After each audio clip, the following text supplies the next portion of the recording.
The doctrine of non-self, the essence of Buddhism, is a topic that is not only profound, but also practical for every step on the path of practice, transforming suffering and creating happiness.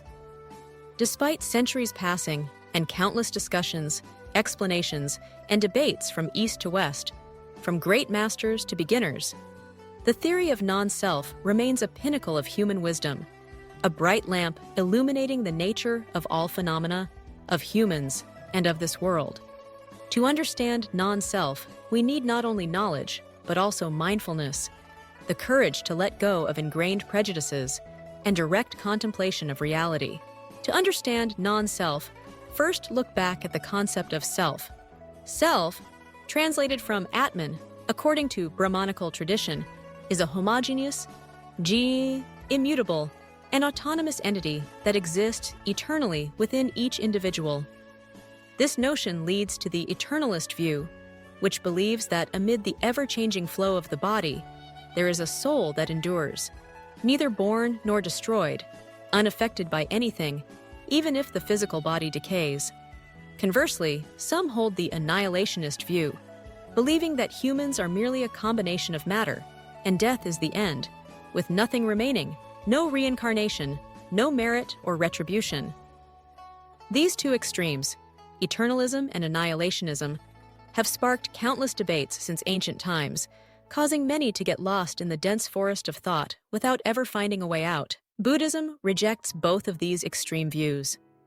If one believes in a unified, unchanging self, then all efforts in practice, doing good, or creating merit are meaningless, because if the self does not change, good or evil remains the same, neither progressing nor regressing. Conversely, if everything is just annihilation, death is the end, then morality and ethics also lose their value, because there is no continuation, no consequences for good or evil actions in life. Looking deeply into reality, we will clearly see our perception as a child is vastly different from when we grow up, and our temperament easily changes according to the environment, friends, and circumstances. If it were identical and unchanging, then no one would have to learn, cultivate, or transform themselves.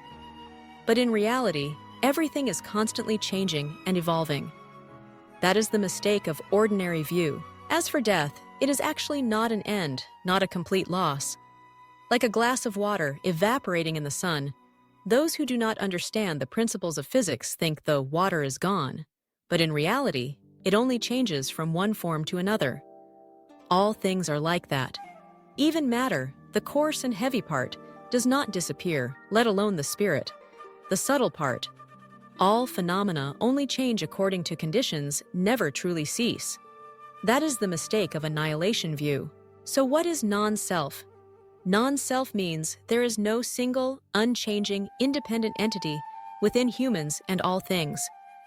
Everything is just a combination of mind and matter, a continuous and incessant flow of transformation. Not only humans, but all phenomena, from plants, mountains, and rivers to ideas and emotions, are non-self, all formed by conditions coming together and changing due to causes and conditions. All phenomena are selfless. A piece of clothing, a table, from the moment they are new until they become worn out, are constantly changing every moment.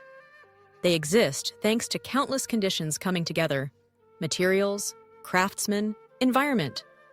No phenomenon exists independently, autonomously, or unchangingly. This is a universal truth, beyond the limits of ethics or philosophy. It is the truth of existence. The Buddhist doctrine of non-self is the solution that reconciles the two extremes of permanence and annihilation, embodying the spirit of the middle way. It points out that all phenomena are impermanent, but do not cease entirely. They are constant, but not eternally unchanging. A child growing into an old person is not identical, but neither does the latter arise by abandoning the former. The consciousness of a child differs from that of an elder, yet it remains a continuous stream, never broken. The change destroys the attachment to permanence. The constancy destroys the attachment to cessation. Constancy and change are two aspects of the same flow. the middle way that transcends all extremes. This is the core of the doctrine of no self. However, to realize non-self, wisdom is needed. Since beginningless time, humans have been accustomed to clinging to the self, mistaking the false for the real, taking this body and mind as oneself, taking wealth as one's own, taking fame as one's shadow. This clinging to the self is like a darkness that covers, causing people to chase illusions, creating countless sufferings for themselves and for life. There is a story about a troupe of performers who got lost in a mountain inhabited by demons. One person in the troupe, feeling cold, mistakenly put on a costume shirt with a fierce demon design, causing the others to believe it was real. They were terrified and ran away, each getting scratched and hurt. When dawn came, they realized it was just a companion, and all fear vanished. We are the same.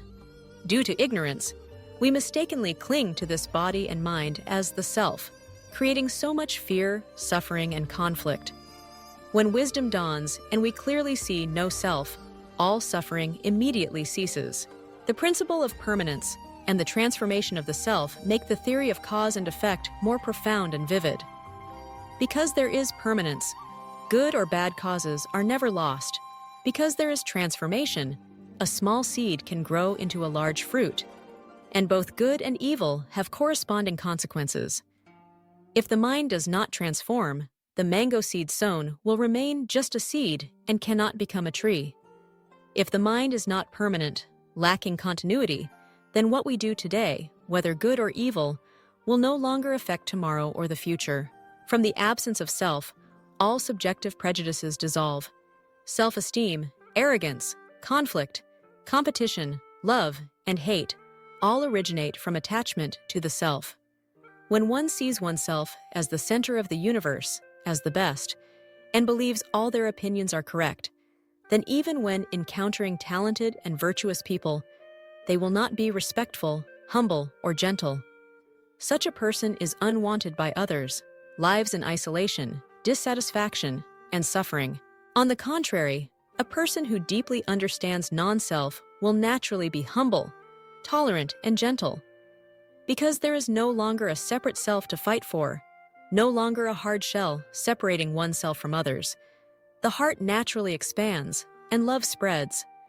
When there is no self, greed, anger, and ignorance have no place to cling to, and all bad qualities vanish like mist before the sun.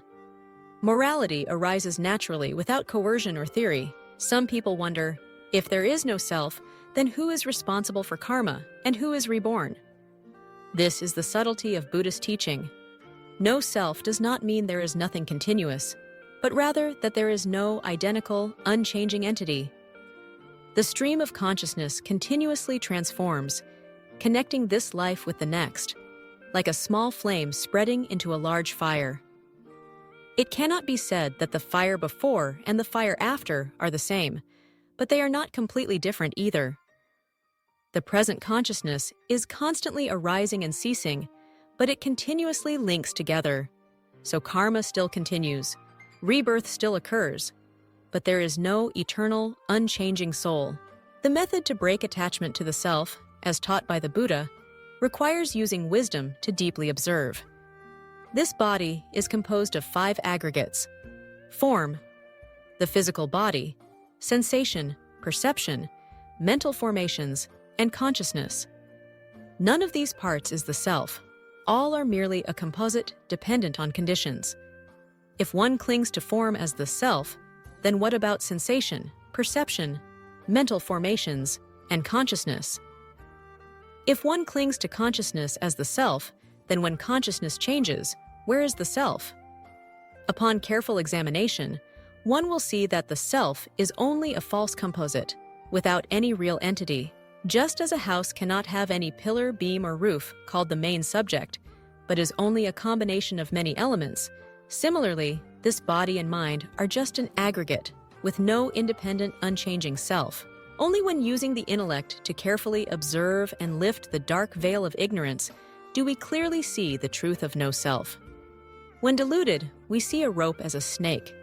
Feeling fear and terror, when enlightened by the light of wisdom, looking back, it is just a rope. and all fear disappears. Non-self is not emptiness or nothingness, but the truth about the nature of all phenomena. Understanding non-self, we will no longer cling, dispute, nor be self-centered, arrogant, or fear losing or being hurt. All suffering and insecurity arise from attachment to the self. When clearly seeing non-self, the heart is peaceful and free, living in the world without being swept away by the whirlpool of competition, gain and loss, love and hate. Non-self is the key to unlocking liberation, the light that dispels the darkness of ignorance. When wisdom illuminates, we clearly see that this body and mind are merely a flow of dependent origination. All phenomena are just composite conditions, with no independent self existing. At that moment, all suffering dissolves.